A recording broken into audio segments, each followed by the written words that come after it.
If you're a coach or consulting using YouTube like this, creating shorts, mixing in lifestyle videos with your educational content, you're setting yourself up to fail. I've seen too many brilliant entrepreneurs burn months creating content that never converts. But the truth, the real YouTube sales funnel looks nothing like what you've been told.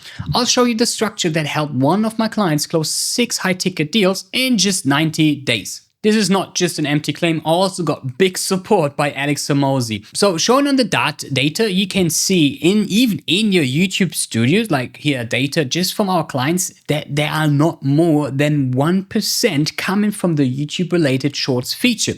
This feature is the one when people are watching a short and there's the link which we are linking to the long form video.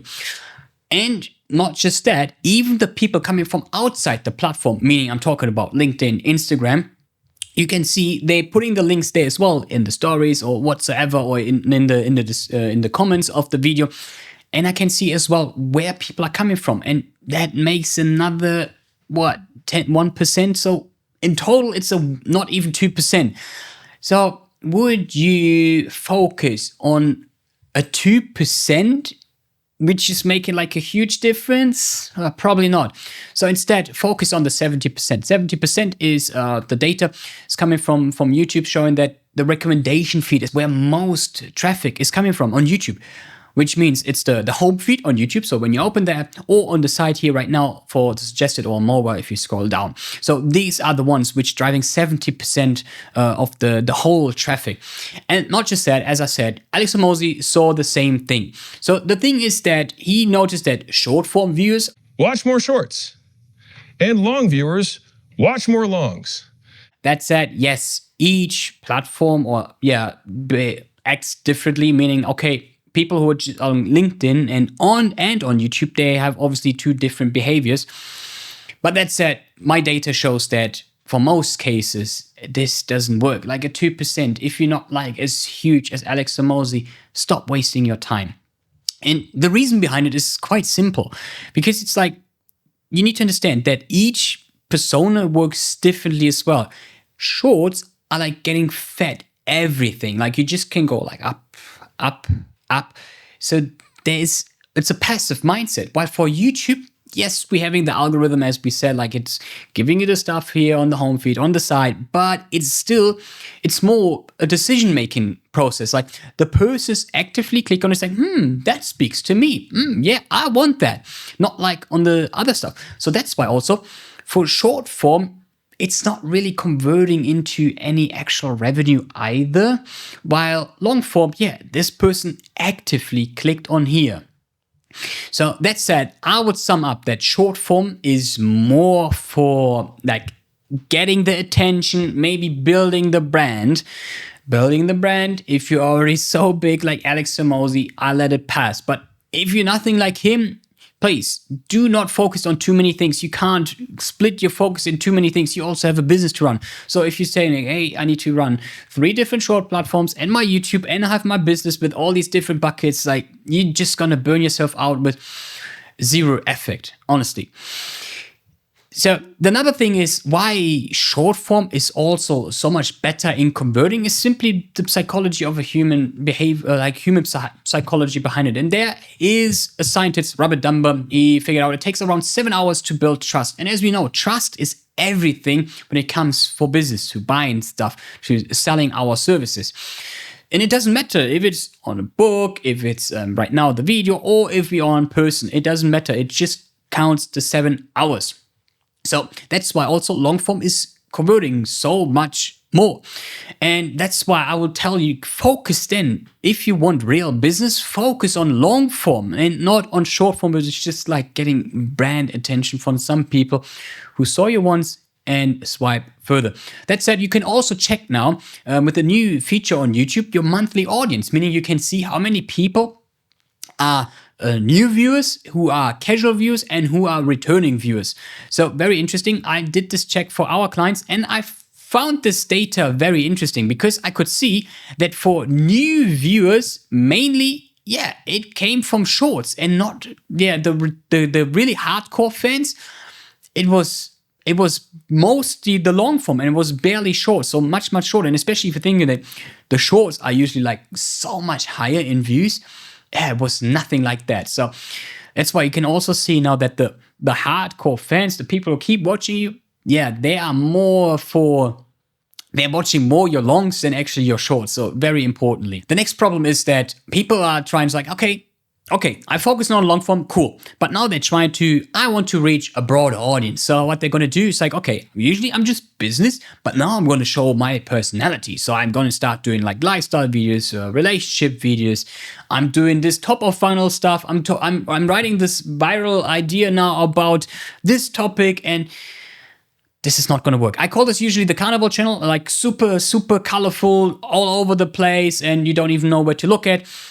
And this is going to confuse not just your audience, but also the algorithm, because at the end of the day, the algorithm doesn't really know anymore who to send you to, because somehow no one is really coming back anymore. And this is a very, very bad sign for YouTube as well. And Alex found out that he measured everything obviously by business goals. And what he could see, he's checked, okay, how many email signups do I get? How many book sales are made? And how many signups I get on my website is in general as well. And he noticed the more like of these lifestyle videos he did, although he got like he got millions of views, and this time he got so many subscribers, and his goal was super fast and all this stuff. Yeah, but his business goals, they stayed flat. Like it was going down and down and down and down. And then when he tried to do just business content, everything was going up. So very importantly, so if you try to do this, these people, like he noticed that people who like relationship stuff like to watch relationship stuff. People who like to watch vlogs, they're going to keep watching vlogs. And people who like to watch business stuff like to watch more business stuff. And this is obviously his audience and his goals. So very importantly, so don't try this. That's why we're always getting like really deep down. It's like, what does the audience want? What do they need? And with that, then we can structure the videos. Another very interesting fact I actually started to implement in this strategy as well, which I didn't use before, is checking your RPM. It's like RPM is what YouTube pays you out per like 1,000 views. Not that Alex Hormozi needs this AdSense. I mean, he's the $100 million man. He definitely doesn't need it.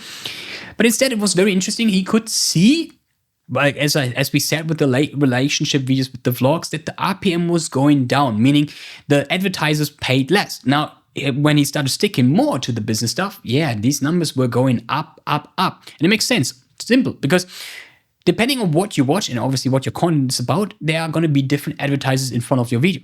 Meaning, like for example, gamers, the advertising is like super, super low. But for like finance stuff, business stuff, it's much, much higher. And I use this strategy actually as well for our clients as well. They are sales coaches, very interesting. And what I found was mind-blowing. So there are two topics. I'm going to tell you about the highest one and the lowest one. The lowest one was about objection. And I was like, this one was the lowest. It's like, okay, makes sense, because now if I think about it, now we're going to see, okay, who's just a beginner, who's just curious, etc.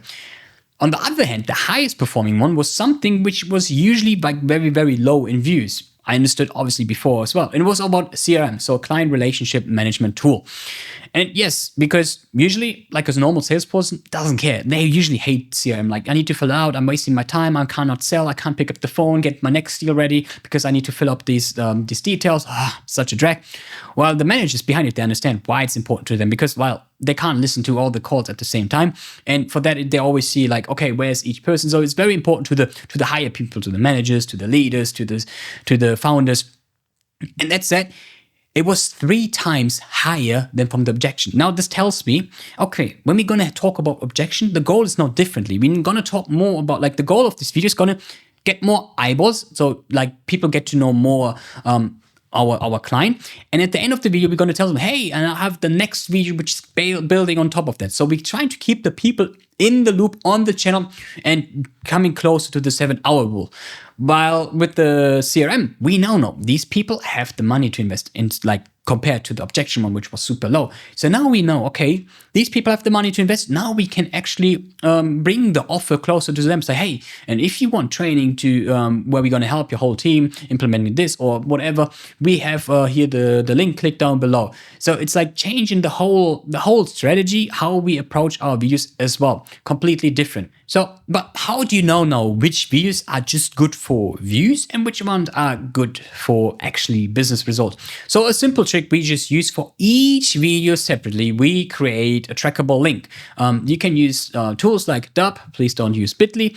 But the thing is, now you're going to see for each video, you're going to give it like, it's called the UTM parameter. So basically each video gets now a different URL. So we know from where all these clicks are coming from. So I know now, okay, episode 300 got 15 clicks, while episode 350 only got, I don't know, maybe 2 clicks. Now I can analyze, okay, how high were the views compared to each other? And are there like significant differences? For example, we had one video recently which we found, which is now I call it the money printer, which wasn't really high in views, but the clicks were super high. So I know now this is a content we're going to double down each month, because this video is not just for getting eyeballs. This is actually what is going to bring us closer to our business goals. So very, very important for us. So this is important. Now you can see, okay, which video is bringing us clients and which videos are just bringing us eyeballs. At the end of the day, what we always want, like in our case, most for our clients is like, we want more clients, and there are 2 leverages we can pull. We can eitherwise make it like, how are we getting more views so that it's growing, but we can also work on the conversion. Like, how can we make it more easier for them to convert, like to click in the link, how we can persuade them better to go on our website, our landing page. Is it because of the topic? Is it because of the format? As I said, is it like also like cleaning up the description? So these are like 2 levers we can pull to get more of our end goal of getting more clients. So more views, but also how can we increase the conversion of more people going on a landing page? And this is going to then get us like a 2, 4, 10x, even 50x of then going people to our landing page and coming from viewer to actually a lead. So keep testing things, but very importantly, always check what is working, what is not working. Because as I said, it's different. Like, not every view is equal to sales. Like, each view is different. And with that, you can then find the videos which are like, as I call it, the money printer. And with this, you can then double down and try to make them better each month. And with that, then you're gonna find your whole strategy and can reach all your goals. If you're rethinking your entire content strategy after this, good, because this next video shows you what happens when a small channel finally gets it right.